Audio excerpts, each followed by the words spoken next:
Okay, picture this. A farm. Animals, crops, bees, the whole nine yards. But it's not out in the country. Nope. Right in the middle of a city. And not just any city, right? We're talking Oakland, California. Gritty, urban Oakland. Yeah, pretty unexpected, huh? So today we're diving deep into this really extraordinary story of self-sufficiency. It kind of challenges everything you think you know about farming. Definitely does. Our main source here is this amazing memoir, Farm City, The Education of an Urban Farmer. It's by Novella Carpenter. It came out back in 2009. And it's her story, right? Her mission basically to grow and raise her own food in, well, this really surprising place. Our goal here is to unpack what that was really like. Exactly. The good stuff, the triumphs. But also the messy parts. And I mean, sometimes dangerous parts too. It was always an education, though. For sure. We'll look at how this whole farm thing even started, the community that popped up around it, and the big lessons she learned about food, nature, resilience. Yeah, get ready for some real aha moments, because this is definitely not your grandma's farm story, not even close. Okay, so let's start with Novella herself. Where did this urge come from, this need to farm in a city? Well, she talks about growing up in what she called uncool places, like Idaho, logging towns in Washington. She says she developed a taste for the unsavory. Okay, so she was maybe drawn to the unconventional from the start. Seems like it. Even when she moved to Seattle, she mentions her mostly hidden freak flag, which was things like keeping backyard chickens, bees, a garden. So the seeds were there already. Okay, so the Oakland move was just letting that flag fly higher, basically. Pretty much. But Oakland itself, wow. Her first impression of the flatlands, the lower bottoms area, it was pretty stark. How so? Like hardly any trees, just gray everywhere, liquor stores, fast food chains. She actually called it the third world embedded in the first. Oof, that's intense. Yeah, and you add drug dealers, this background fear, just visible urban decay. Not exactly prime farmland, Yeah, definitely not. But she finds this place, right? A 1905 Queen Anne duplex on a dead-end street. Yep. And the neighbors were, well, they were characters. There was Bobby living in a car watching TV from other cars. Wait, what? Watching TV from other cars? Yeah. And apparently he was fed by Buddhist monks from the monastery across the street. Okay, that's unique. And Lana? Lana, yeah. Platinum hair, platform boots. She'd been working the street, 28th Street, or the 28, for 15 years. But she told Novella it was like Sesame Street now, compared to how it used to be, with actual gunfights. Wow. So the neighborhood name, GhostTown? That sounds about right then. Totally. Abandoned businesses, condemned houses, and she even mentions tumbleweaves. Tumbleweeds? Yeah, like lost hair pieces from prostitutes blowing down the street. It paints a picture, doesn't it? It really does. And the danger was real. Didn't someone get shot nearby right when she moved in? On moving day, blocks away, Oakland had a really high murder rate back then. But paradoxically, that led to this whiff of anarchy, as she puts it. Meaning the police didn't really bother coming around much. So you had this weird freedom, ad hoc soccer games in the street, open marijuana sales, the monks cooking huge vats of rice on the sidewalk. Anything kind of went. Okay, so into this setting, she decides, you know what this place needs? Meat birds. Huh.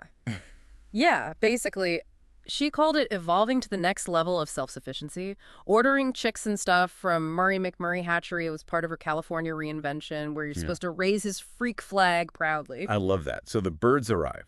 What was that like? Oh, the postal worker was apparently baffled, like, downtown Oakland is 10 blocks away. What is going on here? I bet. And the box is peeping, full of these little puff balls, yellow ducklings, goslings, multicolored chicks, and these three kind of weird-looking ones. Like turkeys. The turkeys, baby turkeys. They had this unattractive pimple of skin atop their heads.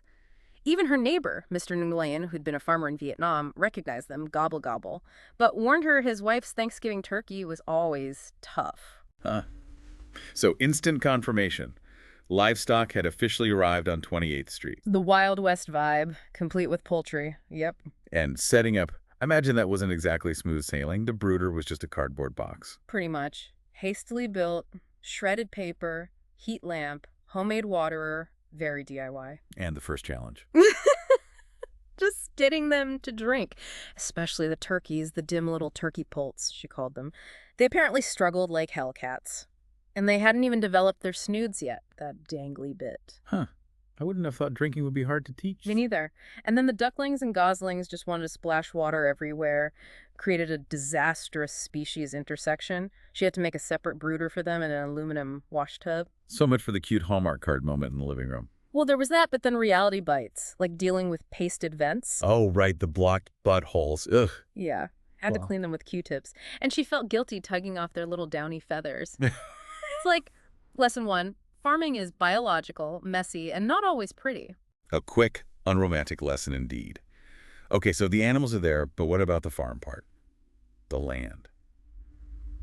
She started a squat garden, right? She did, in the abandoned lot next door. She was hesitant at first, cultivating land that was not my own. What changed her mind, or who? Lana, her neighbor, showed up with shovels, wearing patent leather combat boots, and a mini skirt, just full of energy, like, let's do this. Amazing. And once the landlord, Jack Chan, gave his terse seal of approval, the garden just exploded. Giant pumpkins, fruit trees, she got discounted apple, guava, lemon, fig, orange, and then bees for pollination. A real oasis then. Totally. Right there in GhostTown. But that led to some interesting community interactions, didn't it? Like people just helping themselves to the produce. Oh, yeah. It became normal. There was Lou, a mute lady who'd fill sacks, and someone kept picking the young garlic thinking it was onions. Huh. Frustrating. Super frustrating. She put up signs, garlic, not onions, ready in July. But, signs don't always work. There was that story about the carrot picker, too. That one stuck with me. Ah, yeah, the guy in the leather jacket. He pulls a carrot, and his eyes just fill with tears. He says, everything's so growing. Wow. In that environment. Exactly. It just hit him. This deep need, maybe, to connect with something alive, something growing, in a place defined by decay. She wanted to show him everything, the chickens, the baby birds, but he just took his carrots and left. Never saw him again. That's powerful. Meanwhile, the actual birds are just chaotically enjoying kale. Yep, having a blast. Not the eating, just squabbling over greens in the brooder. Life goes on. So garden needs soil. Soil needs manure. And this brings Bobby, the guy living in the car, into the farming picture. In a way, yeah. He started helping her move cars, blocking the street, kind of became a farmer of scrap metal and cans himself. And he'd use shopping carts to save her a spot for manure deliveries. That's great. And he even had opinions on the manure. He did. He noted the chicken manure was way stinkier than the horse manure. And she connects this whole scene back to Oakland's history. She does. She mentions the second gold rush in the 40s when lots of southern migrants, like Bobby's parents probably, moved to Oakland, making it this really diverse place. Interesting connection. But getting that horse manure was a whole production, wasn't it? Oh, yeah. Driving out to Contra Costa County, land of McMansions and rich people with horses. Quite the contrast to GhostTown. I bet. But she said the smell, that heavenly horse manure smell, took her right back to her Idaho childhood, made her realize the utter horror and emptiness of not having horses around. It grounded her in a way. Okay, let's shift gears slightly. Tell us about Blue Wednesday. This sounds like quite the scene. It really was. Lana's warehouse turned into this rowdy speakeasy every Wednesday night, just packed with all sorts of people, Pixar artists, street performers, hustlers. And a wrestling troupe, FFF. Bunnies, FFF wrestling troupe. Fierce, fabulous fighters, maybe. Who knows? And Maya, the guinea pig, wandering around. Lana served $2 wine and popcorn. Total melting pot. What happened upstairs? That was the performance space. You had Torian doing impersonations of local prostitutes, Novella and her boyfriend Bill doing weird songs, Barbie puppet shows, folk music, just anything. Sounds like a place where you could really be yourself. Definitely. But even there, Novella found it hard to explain the whole raising animals to kill and eat thing. People would ask, how can you do it? They just didn't quite get it. Until she met Willow. Yes. Willow from City Slicker Farm. Long hair, boots, someone who clearly knew how to get shit done. What was Willow doing? Running a nonprofit farm, providing healthy food for the neighborhood, focusing on food security. She had this amazing setup, including a lead remediation garden. Really impressive stuff. And Willow had this connection to the Black Panthers. Yeah, she drew inspiration from their survival programs, the free food, eyeglasses, that kind of community self-help.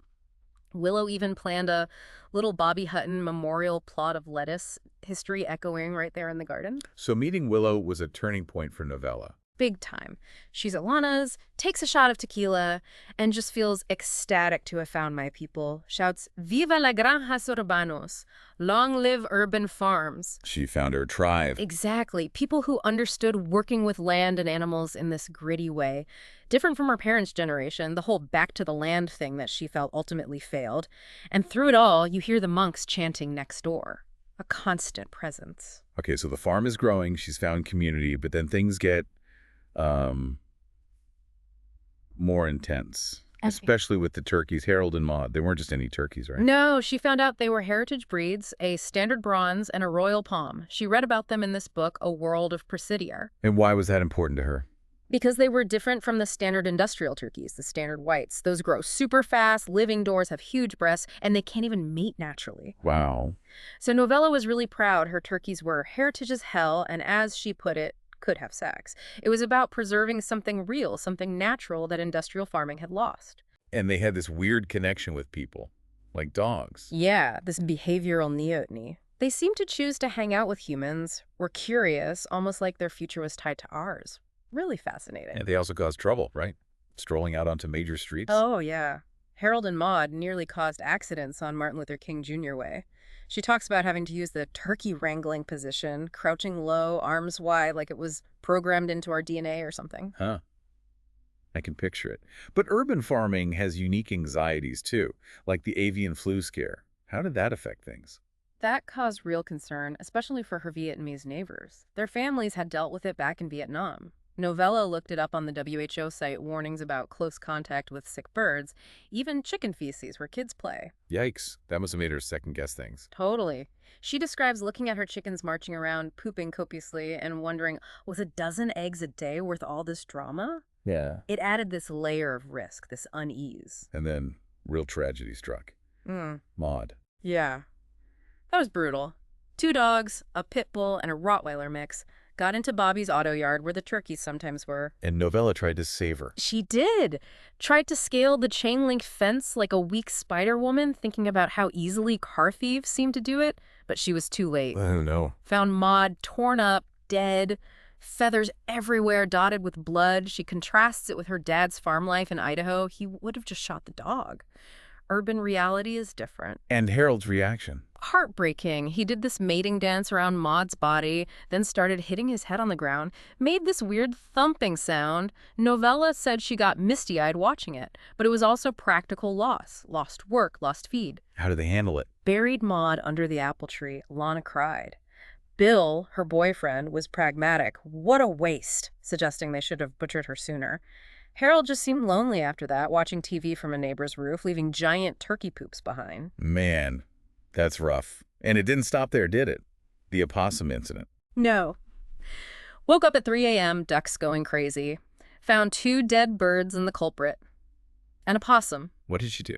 She described it as prehistoric, uncoordinated. It played possum, but Novella was just filled with rage, grabbed a shovel, and, well, she killed it. Ow. Pretty brutally. Head separated from body after a few thrusts. She was shocked at her own savage hate.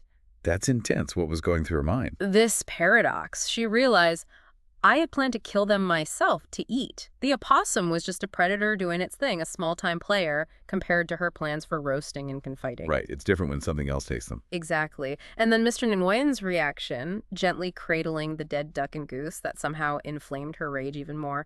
She actually thought about putting the opossum's head on a spike. Whoa. Did she? No, she just threw it out on MLK Jr. Way. Then buried the duck and goose with Maude. Went back to bed feeling like a murderer, just sick of death. It reminded her of those Stop the Violence memorials she saw around GhostTown. Violence was just present. Okay, after all that trauma, what next? The farm didn't end there. Rabbits. Rabbits, yeah. She missed Harold the turkey. Well, maybe not the gobbling or the giant poops, but the farm felt empty. Got the rabbits from Nico, a trustafarian guy wanting to raise mini grass-fed cows. A trustafarian? Yeah, wealthy kid living a sort of counterculture life.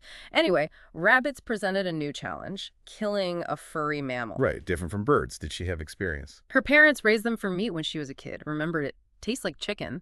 She hit the Oakland Public Library, the musty history room, looked through old Whole Earth catalogs, found a rambling rabbit rap. Love it. And she realized these old hippie texts weren't just history, they were still useful. Maybe rabbits were the perfect urban farm animal. So she builds a rabbitry on the deck. Yep. Tunnels, boxes, cages, straw, sawdust, even a wind chime. Had to learn about separating them because, humping and potential baby eating. Yikes. Infanticide. Apparently, it can happen. And Simon the Buck was hard to catch. He'd hide his head, thinking if he couldn't see her, she couldn't see him. His fuzzy logic. Okay, rabbits added. Then she decides to go even further with self-sufficiency. The 100-yard diet? What on earth was that? Okay, this was ambitious. For 1 month, July, she pledged to eat only from the farm. Only from the farm. What were the rules? Garden produce, farm animals, foraged fruit from the neighborhood was okay. No dumpster diving for her food, only for the animals. Preserved food she'd already made was allowed, and she could barter, but only for other locally grown crops. That's intense. Started with bravado, but as July got closer, she felt like it was the mission of an imbecile.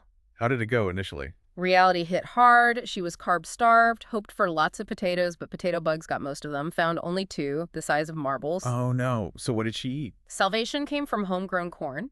She used a hand-cranked coffee grinder to make cornmeal, made pancakes, said they were the best pancakes I've ever eaten, with honey and stewed peaches from the farm.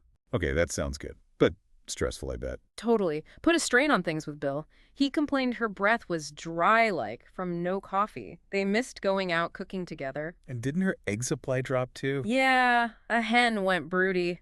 Plus, she needed more meat. She'd previously hired some hippies assassins to kill ducks for her. Assassins? Really? Yeah. But this time she did it herself. In the bathtub, with tree pruners. It showed how committed she'd become to the whole process, unpleasant parts included. Wow. Okay. But then, a spot of luck. Bees. Wild bees. A swarm showed up at her friend Jennifer's house. An unexpected bounty for a 100-yard dieter? How do you even catch a swarm of bees? Carefully. She used a stick, shook the lemon tree they were on, got them into a box, transported this thrumming white box back to the squat garden, set up a hive there, kind of tempting fate with the lot owner, but figured the bees would be happier. Amazing timing. That really is incredible luck. But the biggest animal adventure was yet to come, wasn't it? Pigs. The pigs. That was the deepest dive. She went to a 4-H auction to get weanling pigs. 4-H. Like kids raising animals. Yeah. Full of unfamiliar terms like burrow or gilt, male or female pig. And they were expensive, like $300 each. Which ones did she get? 2. A gilt, a female, that she described as cute red hair, black hooves. The kids selling her, a wheezing swineherd, was cradling her like a toddler. She felt the pressure choosing between potentially delicious pork and undelicious pork. The pressure. And feeding them. That sounds like a job in itself. Oh my God, yes. They started dumpster diving in Chinatown, came back with this disgusting assortment. Chinese donuts, duck heads, wontons, frosting-covered dumplings. Seriously, pigs eat that. Apparently. Then they graduated to Ecolo dumpster diving. Ecolo was a fancy restaurant getting whole chicken carcasses, fancy bread, cheese. The pigs were basically cannibals eating leftover chicken. How much did they eat? An unbelievable amount. 7 15-gallon bucketfuls every night. 7 every night? That's insane. Totally. And they had personalities. Big guy made a boof-boof sound. Little girl was more polite, gave love nibbles. And they preferred cooked food, apparently. Picky pigs. Right. This whole pig mania, she says, took over her brain. More than the other animals. More than friends or family sometimes. And she connects this to history again. Yeah, how pigs used to be living garbage disposals in old American cities. And the term cops as pigs used by activists like her mom and the Black Panthers. History popping up everywhere. But neighbors probably weren't thrilled about pig smells in Oakland, right? Definitely not. Complaints started coming in about the reeking smell of pig manure and rabbit pee. She realized she'd become a neighborhood pest. And the pigs escaped sometime. Oh, yeah. They'd get out and go cavorting down 28th Street, knocking over trash cans, ramming gates. It became this whole neighborhood event, everyone helping herd them back using that same age-old turkey wrangling position. That's hilarious. Oakland or Oklahoma. Exactly. Someone actually joked about that. But it showed how important those neighborhood connections were. Like Mosid, the shopkeeper from Yemen with a beekeeping tradition, they traded honey for a rooster. Or Grandma down the street, whose home cooking, like catfish she caught herself, challenged Novella's own sort of food snobbery. Hunter-gatherer right there. These connections seem key. Huh. Okay, fast forward. The pigs are big. Time for the ultimate harvest. Slaughter. How did she even manage that? Logistics were nuts. Getting them to the slaughterhouse involved needing to beg, borrow, and possibly steal a trailer. She ended up renting a Harley-Davidson trailer from someone wearing a shirt that said, "Rick James's bitch. You can't make this stuff up." Oh my goodness. And her feelings about it. Really conflicted. She kind of wanted to do it herself, but knew she needed a pro. She just wanted it to be humane, fast, not scary for them. But the slaughterhouse experience wasn't great, Sheila. No. Sheila at Wild Rose Slaughterhouse just seemed unprofessional. Reacted to blood with yuck, didn't seem serious. Novella felt like she'd entrusted my pigs to a bitch from hell. Harsh, but you can understand her anxiety. Definitely, after all that work and connection. But then, things took a turn for the better. She connects with Chris Lee. Chef, used to forage for Ches Panisse. Ah, Chez Panisse. Okay, serious food cred. Right. And Chris admired Big Guy, the pig. He taught her the deconstruction of the pig, Italian style. What does that mean? Finesse over force, small knife, graceful incisions, not a big bandsaw like American butchers might use, and making salumi-cured meats. Like prosciutto. Exactly. Prosciutto, following Cato the Elder's ancient recipe. Salami, different kinds like Finocchio, Soria, Coppa, Pancetta, the works. It was this amazing collaborative process in the kitchen. High fives. Chris's son learning too. That sounds much better. Healing, almost. Especially making soppressata head cheese from the heads, feet, tail. She said, seeing the pigs' faces, even in death, they looked optimistic. Using all the parts felt like the ultimate show of respect. That was huge for her, honoring the sacrifice. And the payoff. Eating the first piece of bacon. Pure bliss. Smoky and sweet, salty and peppery, crispy meat. Bill loved it too. And she had a lot of cured meat. A serious bounty. 16 salamis, 4 pancettas, 2 cuppas, 4 lardos, 2 prosciuttos. She became a redistributor of pork, sharing it all with friends, neighbors. Her mom raved about the salami. That must have felt incredible, the culmination of everything. Yeah, she felt like she'd gone from mundane to extraordinary, reached the heights of urban farming. But the farm itself, GhostTown Farm, its future was never certain, was it? Never. Always the threat of eviction bulldozers. They got a temporary stay of execution when the landlord's building permit was rejected. She realized this weird paradox. As long as our neighborhood stayed messed up, I could have my squat garden and my menagerie. Wow. Stability through dysfunction. Kinda, yeah. Even after getting mugged, which terrified her, she couldn't leave. The farm was that place. She said, not only did I make the garden, it made me. Building the soil was building something permanent. She'd pull down no trespassing signs, saw them as just a suggestion. A doomed hope. I like that. Yeah. She imagined this rewilding before the destruction, crops going back to nature. But the cycle kept going too. Sold a rooster to Most. A neighborhood kid, Dante, bought a rabbit, becoming an entrepreneur. So in the end, how did she see herself? Simply, I am a farmer. A commitment to keep doing it wherever she ended up. And her hope for the farm's legacy. It's really beautiful and kind of humble. She hopes maybe kids like Dante will walk past whatever gets built there someday and tell someone, there used to be a farm here. Leaving behind good soil, the chance for some strange-looking vegetable to sprout again. That's the legacy. What an incredible journey. We've really followed her through the ups and downs, the sheer effort, the community, the heartbreak, the joy. Yeah. Creating this farm in such an unlikely spot. Yeah, pushing boundaries, finding community where you'd least expect it, learning these really deep lessons about food, life, death. It really makes you think, doesn't it? This whole deep dive challenges that idea of where wilderness is. Is it only in remote places? Or can you find it, cultivate it right inside yourself, even on a dead-end street in the city, through the act of raising food, dealing with life and death? What does it really mean to be connected to our food, to each other? Especially when, as she points out, so many of us live miles from a real grocery store, let alone a farm. It leaves you wondering, doesn't it? What kind of wildness, what kind of connection might you find if you look for it in your own neighborhood, your own urban landscape?